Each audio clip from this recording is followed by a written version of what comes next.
ಇವತ್ತು ನಾವು ಯುಗಾದಿ ಹಬ್ಬದ, ರಂಜಾನ್ ಹಬ್ಬದ ಆರ್ಥಿಕ ಶುಭಾಶಯಗಳು ಅಂತ ಹೇಳೋಕ್ಕೆ ಇಷ್ಟಪಡ್ತೀವಿ. ಇವತ್ತು 2 ದಿನಗಳು ಕೂಡಿವೆ, ಭಾಳ ಒಳ್ಳೆಯ ದಿನ. ನಾವು ನಮ್ಮ ಪಾರ್ಟಿಯ ಕಾರ್ಯಕರ್ತರು, ಯುವಕರು, ಆಮೇಲೆ ಎಲ್ಲ ವರ್ಗದ ನಾಗರಿಕರನ್ನ ಆಶೀರ್ವಾದ ಆಮೇಲೆ ಬೆಂಬಲ ಪಡ್ಕೊಂಡು ನಮ್ಮ ಅಜ್ಜರು ಶಾಮನೂರು ಶಿವಶಂಕರಪ್ಪ ಅವರು, ಆಮೇಲೆ ನಮ್ಮ ನಗರ ದೇವತೆ ದುರ್ಗಮ್ಮನ್ನ ಮನಸ್ಸಿನಲ್ಲಿ ಇಟ್ಕೊಂಡು ಇವತ್ತು ನಾಮಿನೇಷನ್ ಫೈಲ್ ಮಾಡ್ತಿದ್ದಾರೆ. ಪಕ್ಷೇತರವಾಗಿ ಮಾಡ್ತಿದ್ದಾರೆ ಸರ್. ಬಿ ಫಾರ್ಮ್ ಇನ್ನೂ ಸಿಕ್ಕಿಲ್ಲ. ಪಾರ್ಟಿ ಎಂಥ ಪ್ರಶ್ನೆ ಕೇಳ್ತಿದ್ದೀರಿ? ಶಾಮನೂರು ಶಿವಶಂಕರಪ್ಪರ ಬಗ್ಗೆ ನೀವು ಓದಿರಾ? ಕಾಂಗ್ರೆಸ್ ಕಟ್ಟಿರೋದೇ ಅವರು ಇಲ್ಲಿ ಮಧ್ಯ ಕರ್ನಾಟಕನಲ್ಲಿ. ಹ್ಞೂ ರೀ, ಆಗುತ್ತೆ ರೀ, ಇವತ್ತಿಲ್ಲ ಅಂದರೆ ನಾಳೆ ಆಗುತ್ತೆ. ನಮ್ಮ ಪಾರ್ಟಿ ಕಾರ್ಯಕರ್ತರು, ಯುವಕರು ಎಲ್ಲರಿಗೂ ಕಾನ್ಫಿಡೆನ್ಸ್ ಐತಿ ನಮಗೆ ಸಿಗ್ತತಿ ಅಂತ.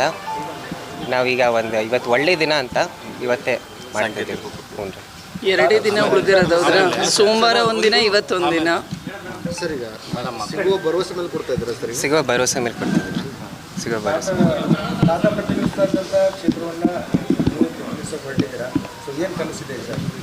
ನಮ್ಮ ತಾತಾರಿಗೆ ಏನೇನು ಮಾಡಿದ್ರು ನಾವು ಆ ಕೆಲಸಗಳು ಮುಂದುವರಿತೀವಿ.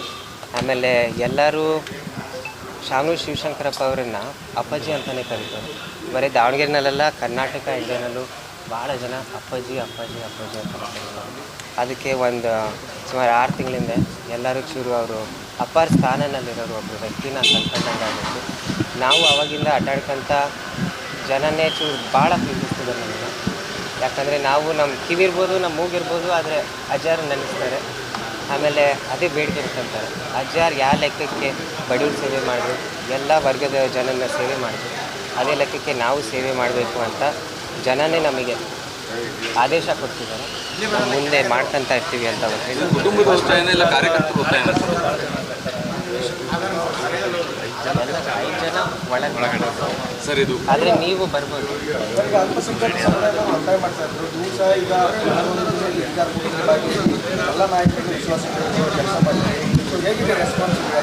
ಭಾಳ ಚೆನ್ನಾಗಿತ್ತು, ಭಾಳ ಚೆನ್ನಾಗಿತ್ತು. ಯಾಕಂದರೆ ಎಲ್ಲರೂ ನಾವು ಹುಟ್ಕೊಳ್ತೀವಿ, ಎಲ್ಲರೂ ನಮಗೆ ನಮ್ಮ ಮಾವ ಅಂತಲೇ ಕರೀತೀವಿ. ಅದಕ್ಕೆ ಅದರಲ್ಲಿ ಏನೂ ಸಂಕೋಚ ಅಷ್ಟೇ ಹೇಳಿ ನಾವು ನಮ್ಮ ಮಾತು ಮುಗಿಸ್ತೀವಿ.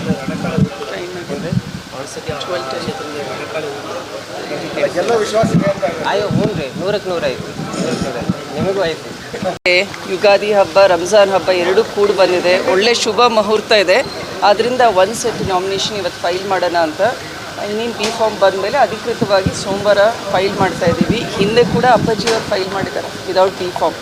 ಯಾಕಂದರೆ ಜನರ ಬೆಂಬಲ ಅಷ್ಟಿದೆ, ನಿರೀಕ್ಷೆಗಳಿದ್ದಾವೆ. ಅಪ್ಪಾಜಿ ಮಾಡಿದಂಥ ಅಭಿವೃದ್ಧಿ ಕೆಲಸಗಳೇ ಒಂದು ರಕ್ಷಾ ಕವಚದ ರೀತಿಯಲ್ಲಿ ಅಪ್ಪಾಜಿ ನಮಗೆಲ್ಲ ಕೆಲಸ ಮಾಡ್ತಾಯಿದೆ. ಸೊ ಅದರಿಂದ ನಿಮ್ಮನ್ನು ಕೇಳ್ತಾ ಇರೋದೇ, ಯುವಕರು ರಾಜಕಾರಣಕ್ಕೆ ಬರಬೇಕು ಅಂತ ಇದೆ. ಅವ್ರದ್ದೇ ಆದಂತಹ ಗ್ಲೋಬಲ್ ವಿಷನ್ ಇರುತ್ತೆ. ಈಗ ನಾವೆಲ್ಲೇ ನೋಡಿದರೂ ಕೂಡ ನಮ್ಮ ಎನ್ವೈರ್ನ್ಮೆಂಟ್ ಇರ್ಬೋದು, ಗ್ಲೋಬಲ್ ರಿಲೇಷನ್ಸ್ ಇರ್ಬೋದು, ಈಗ US ನಡೀತಾ ಇರೋವಂಥ ಯುದ್ಧದ ಬಗ್ಗೆ ಗೊತ್ತಿದೆ ನಿಮಗೆ, ಯಾವ ರೀತಿ ನಡೀತಾ ಇದೆ ಅಂತ. ಸೊ ಆದ್ದರಿಂದ ಯುವಕರಲ್ಲಿ ಅವ್ರದ್ದೇ ಆದಂತಹ ಒಂದು ದೃಷ್ಟಿಕೋನ ಇರುತ್ತೆ. ಇವತ್ತು ಯುಗಾದಿ ಹಬ್ಬ ಹೊಸ ಚಿಗುರ್ತಾ ಇದೆ. ಸೊ ಅದೇ ರೀತಿಯಿಂದ ಯುವಕರು ಕೂಡ ಇವತ್ತು ರಾಜಕಾರಣಕ್ಕೆ ಬರಬೇಕು ಅಂತ ಬೆಂಬಲ ಕೊಡ್ತಾ ಇದ್ದಾರೆ. ಪ್ರತಿಯೊಂದು ಆಗ್ತಾ ಇಲ್ಲ. ನಾನು ದಾವಣಗೆರೆಯ ನಿಷ್ಠ ಕಾರ್ಯಕರ್ತ ಸಾದಿಕ್ ಪಲ್ವಾನ್ ಅಂತೇಳಿ ನನ್ನ ಹೆಸರು. ಎಲ್ಲ ಧರ್ಮದವರು ನನಗೆ ಗುರುತಿಸ್ತಾರೆ. ಅದಕ್ಕೆ ನಾನು ಕಾಂಗ್ರೆಸ್ ಅಭ್ಯರ್ಥಿ ಆಗಿ ನಾನೆಲ್ಲ ನಾಮಪತ್ರವನ್ನು ಸಲ್ಲಿಸಿದ್ದೀನಿ. ಸೋಮವಾರ ಜನಸಂಖ್ಯೆ ಜೊತೆಯಲ್ಲಿ ಬಂದು ಮತ್ತೆ ಅರ್ಜಿಯನ್ನು ಕೊಟ್ಟು ನಾನು ದಾವಣಗೆರೆಯಲ್ಲಿ ಪ್ರಚಾರಕ್ಕೆ ಹೋಗುತ್ತೇನೆ. ಇಲ್ಲ, ಪಾರ್ಟಿಯಿಂದ ಸಲ್ಲಿಸಿದ್ದೀನಿ. ಪಾರ್ಟಿ ಕೊಳ್ಳಿಲ್ಲ ಅಂತ ಹೇಳಿದರೆ ಮುಂದೆ ತೀರ್ಮಾನ ಅಲ್ಲ, ಸೋಮವಾರ ದಿವಸ ತಗೊಂಡು ಮತ್ತೊಂದು ಅವಿಷ್ಟ ಆಗ್ತೀವಿ. 100ಕ್ಕೆ 100 ನನಗೆ ಬಿ ಫಾರ್ಮ್ ಸಿಗ್ತೈತಿ. ಇವತ್ತು ಅಲ್ಲಿ ಹೈಕಮಾಂಡ್ನಲ್ಲಿ, ಸ್ಟೇಟ್ ಗೌರ್ಮೆಂಟ್ನಲ್ಲಿ ಮಾತುಕತೆ ನಡೀತಾ ಐತಿ. ಫೋನ್ ಬಂದಿತ್ತು, ನಾವೆಲ್ಲ ರಂಜಾನ್ ತಿಂಗಳ 1 ನಮಾಜಿ ಶುಕ್ರವಾರ ಹೋಗ್ಬೇಕಾಯ್ತು, ಅರ್ಜಿಯನ್ನು ಸಲ್ಲಿಸಬೇಕಾಯ್ತು. ಅದಕ್ಕೋಸ್ಕರ ನಾವಿಲ್ಲಿ ಉಳ್ಕೊಂಡಿದ್ವಿ. ನಮ್ಮ ಅಭಿಮಾನರು, ನಮ್ಮ ಅಣ್ಣ ತಮ್ಮಗಳು ಎಲ್ಲ ಬೆಂಗಳೂರಿನಲ್ಲಿ ಇದ್ದಾರೆ. ಒಂದು ಸೆಟ್ ಕೊಟ್ಟಿದ್ದೀನಿ. ಕಾಂಗ್ರೆಸ್ ಅಭ್ಯರ್ಥಿ ಅಂತಾನೆ ಕೊಟ್ಟಿದ್ದಾರೆ. ಅದು ಇರ್ಬೋದು. ಎಲ್ಲರಿಗೂ ಅಧಿಕಾರ ಐತಿ, ಎಲ್ಲರಿಗೂ ಸ್ವಾತಂತ್ರ್ಯ ಐತಿ, ಯಾರಾದರೂ ಕೊಡ್ಬೋದು. ತಾವು ಮಾಧ್ಯಮರು ಕೊಡ್ಬೋದು, ನಾವೇ ಅವರೇ ಅಂತಲ್ಲ. ಅಲ್ಲ ಸರ್, ನೀವು ಮೊದಲಿಂದನೂ ಬೇಡಿಕೆ ಐತೆ ಸರ್, ಅಲ್ಪಸಂಖ್ಯಾತರು ಕೊಡಬೇಕು ಅಂತ. ಸರ್, ಇದು 4ನೇ ಸತಿ ನಾನು ಅರ್ಜಿ ಹಾಕ್ತಾ ಇರೋದು. ಮೂರನೇ ಸತಿ ಫಸ್ಟಿಗೆ 1,25,000 ರೂಪಾಯಿ ಕಟ್ಟಿದ್ದೆ. ಎರಡನೇ ಸತಿಗೆ 1,50,000 ಲಕ್ಷ ಕಟ್ಟಿದ್ದೆ. ಈಗ ಮೊನ್ನೆ ಚುನಾವಣೆ ಆತಲ್ಲ, ಅವಾಗೆಲ್ಲ 2,25,000 ರೂಪಾಯಿ ನಾನು ಕಟ್ಟಿದ್ದೇನೆ. ನನ್ನ ಹತ್ರ ಅರ್ಜಿ ಇದೆ, ಫಾರಮ್ ಇದೆ. ನಾನು ಆಗ್ಲಿಂದ ನಾನು ಹೋರಾಟ ಮಾಡ್ಕೊಂಡು ಬಂದಿದ್ದೇನೆ, ಈಗೂ ಮಾಡ್ತಾ ಇದ್ದೇನೆ.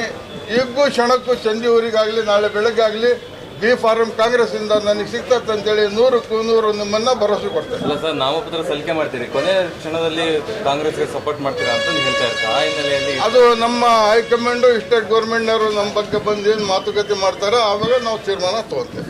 ಓಕೆ.